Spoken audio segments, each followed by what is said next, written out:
Does anybody have a public comment for the town? Yes, sir. Yes, I do. My name is Richard Pietrafesa. I'm here with my dad and my mother. Together we own Belle Island. And we came tonight to begin a discussion on behalf of a number of the island owners, particularly those that are encompassed in the village, to begin the discussion with the town and with the village about an issue of fairness.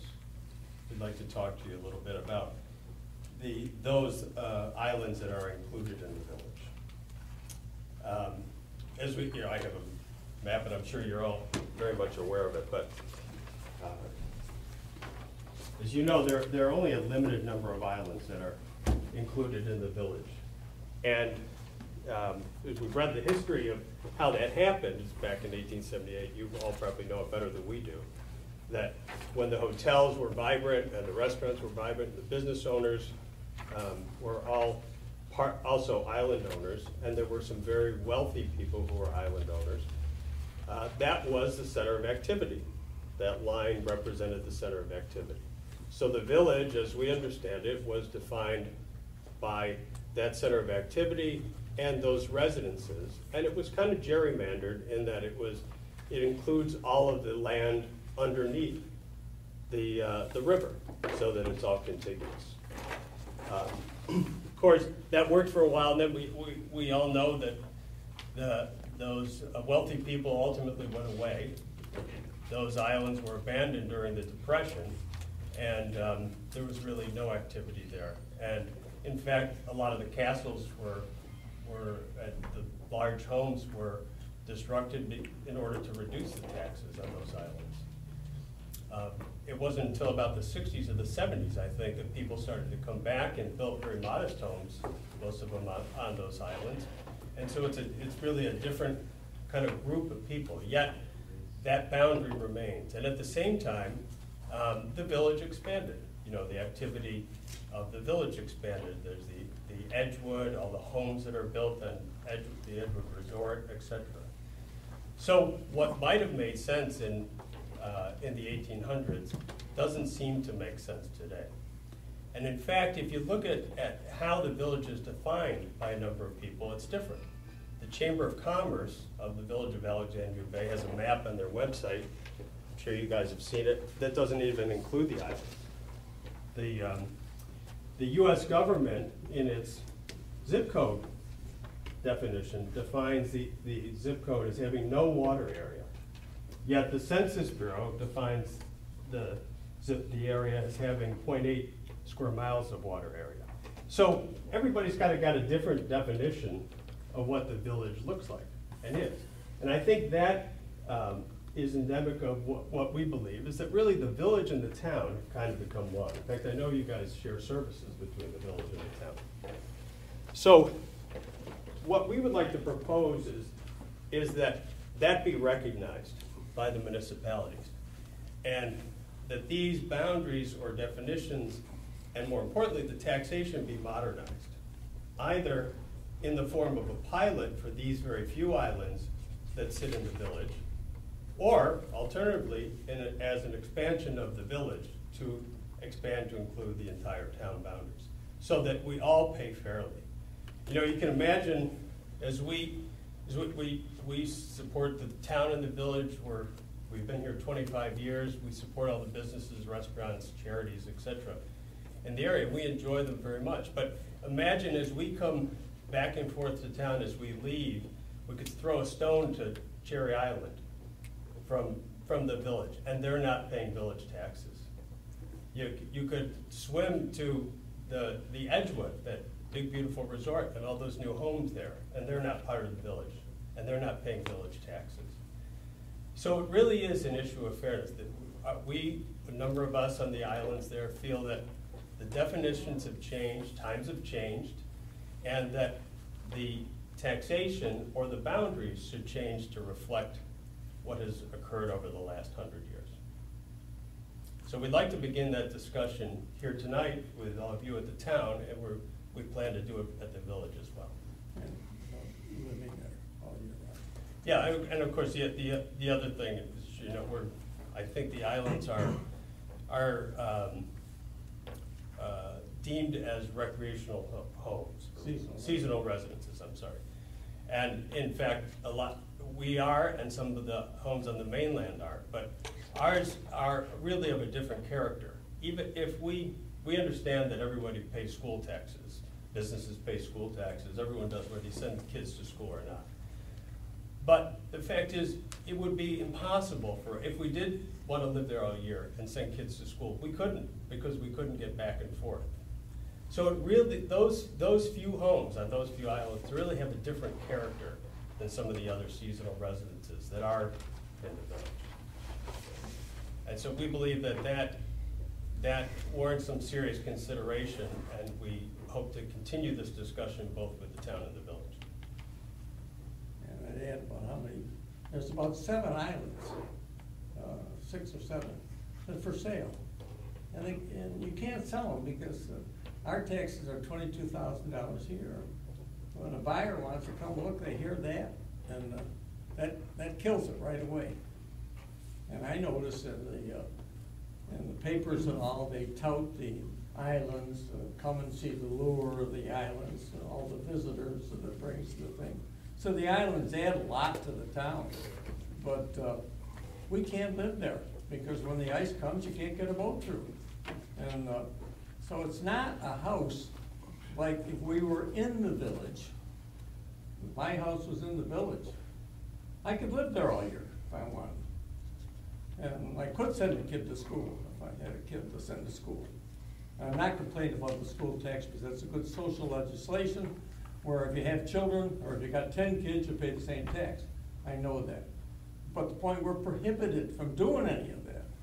And I think that should be taken into consideration. And this gerrymandering, the islands, some of the islands that are left out of the town or the village is amazing, you know. And I don't know why you wouldn't want to expand it and take some of those big homes in Edward Park and Cherry Island, all the big things. How was that missed when they formed the village? You know, really ridiculous and unfair. And that's what we're talking about: fairness and taxation. And we're not saying that if we are in the if everyone were in the village, we're happy to contribute to the village taxes. But either all the islands should be, or none of them. Not the closest ones that aren't in should be in. I think Imperial Island's been for sale for about 5 years now. You know, and there's so many. I had a friend that bought. I get confused. I think it's Dewey Island. He bought it when the thing started coming back. He bought it for $10,000 for back taxes. Now, we don't want that to happen again, and I think that's what's going to happen again. I mean, these things are going to get in disrepair, you know. And yeah, because of those 8 or so that are for sale, the owners don't even come up anymore. yeah. So, and they are falling into disrepair. Joe, there is talk, probably pretty much the exact opposite of what you're talking about. Instead of the village expanding to the town boundaries, and there's going on all over the place where the villages go away, dissolve, and that's when Andrew Como was the Attorney General, he changed the law where you could do that. Right. So what you're talking about, I think is going to, and Joe, help me out here, but I think that's going to weigh heavier on the village board than it is us. The village isn't going to absorb the town. It's going to go the other way, and the village has to drive that. So what you're saying, I mean, everybody knows that if you own property in New York, you're getting hosed, everybody. And school taxes is the biggest one driving it. And I own a motel, there's a motel in the village that has a village tax that I don't have, you know. And so it's not just islands, whatever, but you guys should probably get behind that movement to address it at the village level with, they're talking about dissolving the village. Now it's gonna go, I guess, to a vote. is how that works, and then there's other things, whether it's all the taxing jurisdictions still stay there, but you see where they are, you know, if you want police protection, fire, trash, all that. So, but that is in the works, but it's them, not us. Right, but that's one alternative. But, you know, it's difficult to change governments in that way, we understand. So what we would really like to propose is that the town consider giving these properties a pilot agreement to reflect the fact that they are really different in character. Well, that's the town, would that be for the town tax? The town tax is 35 cents per thousand. Yeah. That's not the one that's getting you.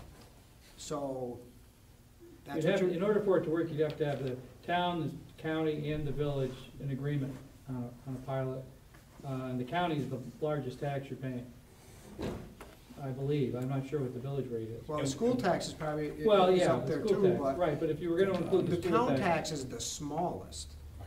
Yes, yeah, we're not complaining about. So the what I'm tax, saying it's is, just on our board, if we could give a pilot on the town tax, how much savings you're gonna get, but. Be minimum. So, That's what they want. They want to get in the town, so it's only 35 cents. well, yeah, Either that, or they want the rest of them in there with them. I know. I don't see why We can't that, getting the fill rest in. of them in would help their situation Mhm. with high taxes. Well, they just want, they want fairness. I don't put everybody in the same boat and everything. Yeah, they We'll want have to worry about fairness. If they're in You know, it, they're talking they about want everybody in disrepair it. and all that, that's not gonna help. Well, as far as bringing the other islands into the village, it would require an annexation by the village of those properties. There's a process to do that, okay? And it can be initiated by the property owners, but it requires some public hearings by both municipalities and the consent of both municipalities. It's a statutory process that can be followed for the other islands to be annexed in, okay? Those property owners probably wouldn't agree, and those are the ones that would normally initiate it by petition. I think there's some recent legislation, I'm not sure whether it passed or not, that allows the municipalities to initiate annexation. I'm not sure where that legislation stands. I know it was introduced in this last session. But again, annexation would be required to bring them all in. Taking the few out would require the consent of the village because they're within the village's tax base, so they would have to agree to that. So getting back to your point, Jim, is yeah, the village government here is the principal entity that needs to be on board with any sort of agreement. Not to say that, you know, the town board shouldn't be involved too, and maybe, you know, it might be appropriate, I'm only suggesting it might be appropriate for a committee of the town board to work with a committee from the village board to address these concerns if they can be addressed. I don't think we're talking about getting out of the town. No, No, the no, village, I'm the asking village. But we're asking for fairness. And, However, it might be achieved. Yeah, Mhm. but Well, that's why I'm you know, suggesting probably a committee of the two boards getting together and discussing alternatives that might be available would be probably the next step if the village is in agreement with that. I really think it'd be a benefit to the area. I noticed in 1878, when they incorporated the village, 29 people voted. Yeah, 29 people. The way they drew this line was absolutely ridiculous, you know? And, well, so things change, you know? The world changes, You know, and we have to adapt to it. Those, And it would be better, really, for the community. You know, I know you have to have a vote to get out, but you can annex. It would be better for the whole area. There's some big properties that are just being treated differently than us, and properties that they can live in all year long, and we can't.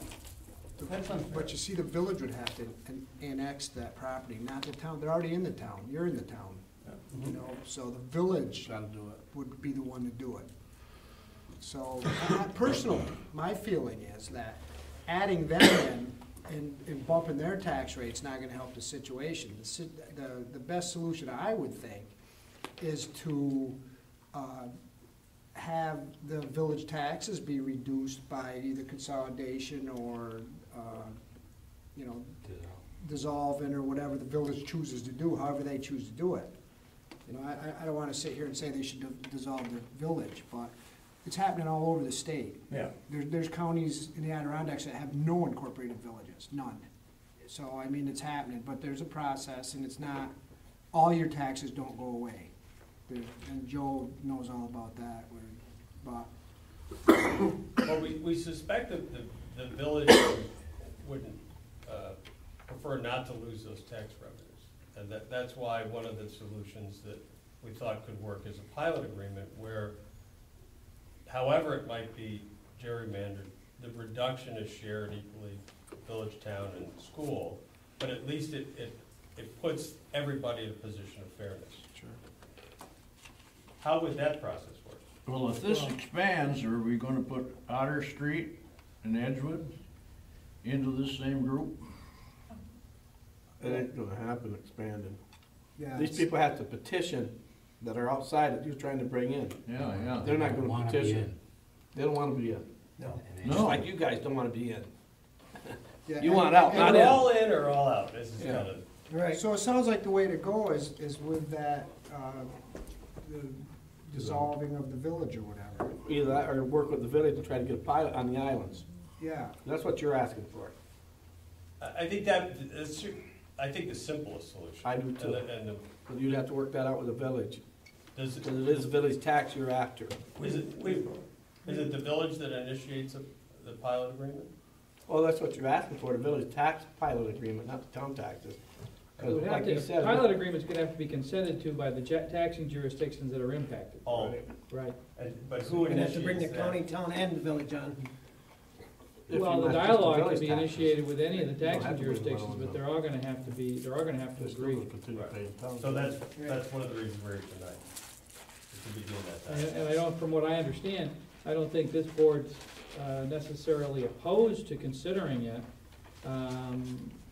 The other consideration that you folks have to, I mean, they're talking about the few islands that are in the village now. If you start entering into special pilot agreements with those people, the other island owners that are in the town are gonna come asking for the same thing. That's why they gotta go to the village. Well, I'm talking about the island The owners whole- all of them. outside of the town, Yeah. outside of the village, are also gonna come in and say, well, we want a pilot agreement with you too. Cause we wanna reduce our overall taxes. and a little bit of But they're history going to there. the village. I understand that. I understand. believe You're talking two I could be things. wrong, but No, back but in You're the talking days county when our this taxes, you're happened, talking the I village. understand, island but people for them to get petitioned relief from to all be taxing in the Oh, yeah. jurisdictions. I believe you're right, yeah. So, I I don't know mean, if that's they're how that looking for all of it. happened, I- and I don't know, over the saying other years, people like you see say, what times they can change. Yeah. accomplish. It looks like it was a little club that they had. They did that for fire protection Yeah. too. Yeah. They don't want bills paid. For, Fire protection, they did that for fire protection, They yeah. don't understand what you're saying, but you're right. Well, anyway, we appreciate yeah, you. we appreciate Well, you listening. we'll and- do whatever we can, I mean, And we it's- will talk to the village. Yeah. We intended to anyway. sure. We thought of the town. And, you know, we'll, as they say, there's too many islands for sale. They're not selling. And Yeah, the old days are gone, you know? And we don't wanna see happen again what happened before.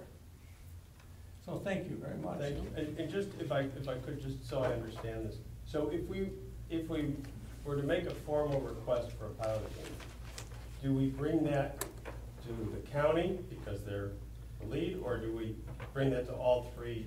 I think you're gonna have to present it to all three. You may initiate it, I mean, the town is the assessing unit for the village, the town, and the school district. So the town is the assessing unit, they do the assessment role, and that applies to all three taxing jurisdictions.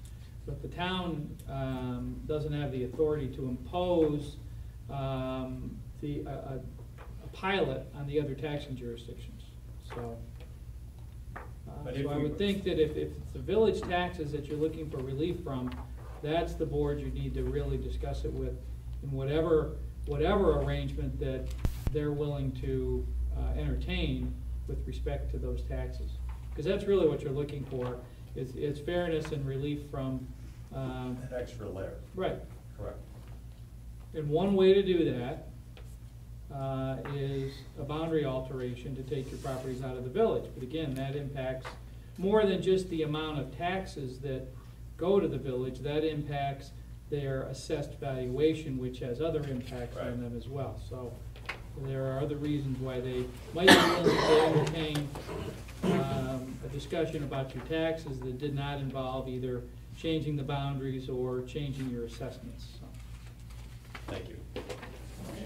Thanks very much. Thank you very much. Yes, you're welcome.